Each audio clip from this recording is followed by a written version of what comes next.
Experiencing the unexpected error occurred message on your simple mobile app can be frustrating. This typically happens during actions like logging in, paying bills, or checking data usage.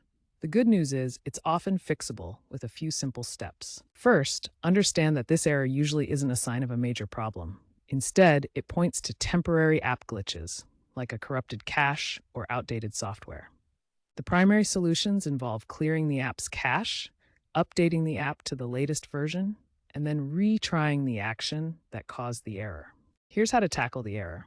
On Android, go to Settings, Apps, Simple Mobile, Storage, Clear Cache. This removes temporary files that may be causing the issue without deleting your personal data. On iOS, you can offload the app in Settings, General, iPhone Storage, Simple Mobile, Offload App. This achieves a similar result.